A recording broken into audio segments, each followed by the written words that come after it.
በስመ አብ ወወልድ ወመንፈስ ቅዱስ አሐዱ አምላክ አሜን። መልእክተ ቅዱስ ፓትርያርክ በሀገር ውስጥና በልዩ ልዩ ክፍለ ዓለማት የምትገኙ ሕዝበ ክርስቲያን በሙሉ በመዋዕለ ጾሙ ሰይጣንንና መስሐቲ ተግባሩን ድል በማድረግ ድል እንድንነሳ ያደረገን ጌታችን አምላካችንና መድኃኒታችን ኢየሱስ ክርስቶስ እንኳን ለ2018 ዓመተ ምህረት ጾመ አርብዓ በሰላም አደረሰን አደረሳችሁ። ወልበሱ ወልታ እግዚአብሔር በዘትክሉ ተቃውሞቶ ለመናግንተ ሰይጣን የሰይጣንን ሽንገላ መቃወም ትችሉ ዘንድ የእግዚአብሔርን ጋሻ ልበሱ። እኛ ሰዎች ቃዋሚና ምሕረት የለሽ ጠላት እንዳለን እናውቃለን። ይህ ጠላት ሰይጣን ዲያብሎስ ክፉ መንፈስ ርኩስ መንፈስ ተብሎ እንደሚጠራም ቅዱስ መጽሐፍ ነግሮናል። ዲያብሎስ ከጥንት ጀምሮ በክፉ ሽንገላው ሰዎችን ሲጥል ኑሯል። አሁንም ከዚህ ክፉ ተግባሩ አልታቀበም፣ ለወደፊቱም ይታቀባል ተብሎ አይጠበቅም። ጌታችን በዚህ ዓለም በስጋ በተገለጠ ጊዜም ይህ ክፉና ርኩስ መንፈስ በሽንገላ ቃሉ ጌታችንን ሊጥል ያልተሳካ ሙከራ አድርጓል። ርኩሱ መንፈስ ጾም መንፈሳዊ ኃይልን እንደሚያቀዳጅ ያውቃልና ጌታችን ምንም ሳይበላና ሳይጠጣ 40 ቀንና 40 ሌሊት መጾሙን ተመልክቶ በሽንገላ ቃሉ ሊጥለው ሙከራ አድርጓል። ይህንን ያደረገበት ዋና ምክንያትም ጾም መንፈሳዊ ኃይል መሆኑን በውል ያውቃልና በጾም ኃይል ከእጄ ያመልጣል ብሎ በማሰቡ ነው። ይሁን እንጂ ሰይጣን የሰውን ደካማ ጠባይ በመጠቀም ያስለመደው ሽንገላ በተዋህዶ ሰውም አምላክም በሆነው ጌታችን ላይ ሊሳካለት ባለመቻሉ ተሸንፎና ተስፋ ቆርጦ ሊሄድ ችሏል። የተወደዳችሁ ሕዝበ ክርስቲያን ልጆቻችን የጌታችን ድል አድራጊነት ያስተማረን ብዙ ነገር አለ። በዚህ ተግባራዊ ትምህርቱ እኛ ጥንተ ጠላታችን ዲያብሎስን ድል የምናደርግባቸው 2 መሳሪያዎችን በዋናነት አሳይቶናል።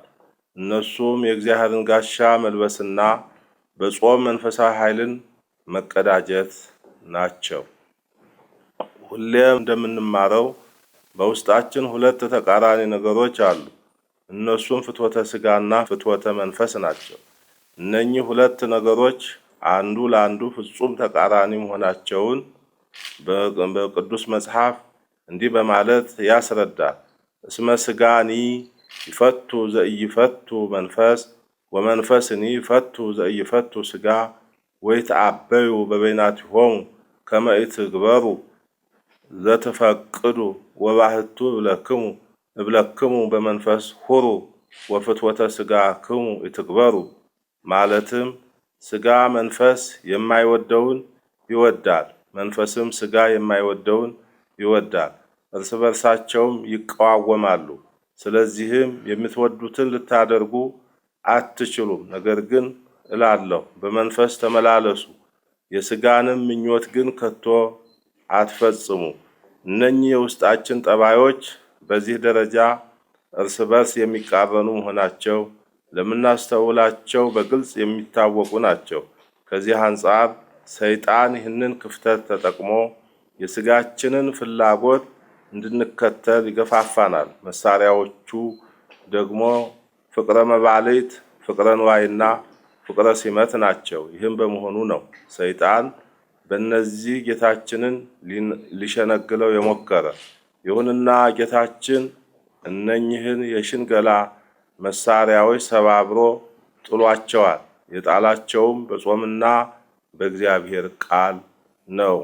ጾም መጾም ማለት ከፍቅረ መባልት፣ ከፍቅረ ንዋይና ከፍቅረ ሲመት ፍላጎት ጨርሶ መራቅ ማለት ነው። ይህንን አደረግን ማለት ደግሞ ስጋችን የማይወደውን መንፈሳችን ግን የሚወደውን ነገር አደረግን ማለት ነው። ይህ ሲሆን ሰይጣን ከሰረ፣ ድልም ሆነ ማለት ነው። በዚህ መንፈሳዊ ኃይል ዲያብሎስ ተሸንፎና ተስፋ ቆርጦ ይሄዳል።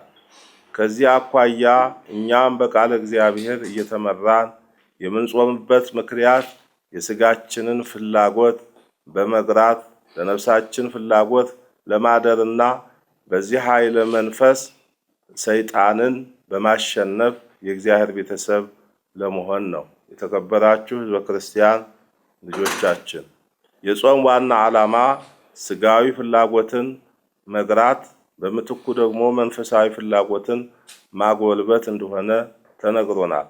በመሆኑም ይህንን መርህ ጠብቀን መጾም ግዴታችን ይሆናል። ዛሬ ባለንበት ዓለም ስጋዊ ፍላጎታችን ያየለበት፣ መንፈሳዊ ፍላጎታችን ግን የተዳከመበት ዘመን ላይ እንገኛለን። ከፍቅር ይልቅ ጥላቻ፣ ከአንድነት ይልቅ መለያየት፣ ከመራራት ይልቅ ጭካኔ፣ ከእምነት ይልቅ ክህደትና አስመሳይነት በዓለማችን ላይ የበላይነቱን ይዞ መገኘቱ ለዚህ ማሳያ ነው። ይሁንና ዓለም ቢሰማም ባይሰማም ሐቁም ጠቃሚውም የመንፈስን ፍላጎት ማጎልበት ስለሆነ የመንፈስ ፍሬዎች የሆኑትን ማለትም ፍቅርን፣ ሰላምን፣ አንድነትን፣ ርኅራኄንና ሃይማኖትን ማስፈን ምርጫችን ልናደርግ ይገባል። ቤተ ክርስቲያንም እንድንጾም የምታስተምረን እነዚህን ለመተግበር ጾም ፍቱን መሳሪያ ሆኖ ስለሚገኝ ነው። ከዚህ አንጻር የጾም ዓላማውና ግቡ ጽኑ ሃይማኖትን፣ እውነተኛ ፍቅርን፣ ዘላቂ ሰላምን፣ ልባዊ አንድነትን፣ የማይናወጽ ፍትህንና እኩልነትን፣ ወሰን የሌለው ርኅራኄን በውስጣችን ብሎም በዓለማችን ማስረጽ እንደሆነ በውል ተገንዝበን ጾሙን መጾም ይገባል። ልንለብሳቸው የሚገቡ እነዚህ የመንፈስ ፍሬዎች የእግዚአብሔር ጋሻዎች ናቸውና ይህንን ካደረግን እንደ ጌታችን የሰይጣንን ሽንገላ በጣጥሰን በመጣል በአስተማማኝ ሁኔታ ድል ማድረግ እንችላለን። የተጠራነውም ለዚሁ ነው። በመጨረሻም የሕዝባችንና የሀገራችን የራስ ምታት ሆኖ የሚገኘውን ያለመግባባት ዝንባሌ ለመቅረፍ ከልብ በመጸለይ እንደዚሁም የተራቡትን በማጉረስ፣ የታረዙትን በማልበስ፣ የተጠሙትን በማጠጣት፣ የተጣሉትን በማስታረቅ፣ ፍትህ ለተነፈጉትም እውነተኛ ፍትህን በመስጠት መዋዕለ ጾም እንድንጾመው በእግዚአብሔር ስም አባታዊ መልእክታችንን እናስተላልፋለን። አባ ማትያስ ቀዳማዊ ፓትርያርክ ርዕሰ ሊቃነ ጳጳሳት ዘኢትዮጵያ ሊቀ ጳጳስ ዘአክሱም ወዕጨጌ ዘመንበረ ተክለ ሃይማኖት የካቲት 9 ቀን 2018 ዓመተ ምህረት አዲስ አበባ ኢትዮጵያ። እግዚአብሔር ኢትዮጵያና ሕዝቦቿን ይባርክ። ወስብሐት ለእግዚአብሔር አሜን።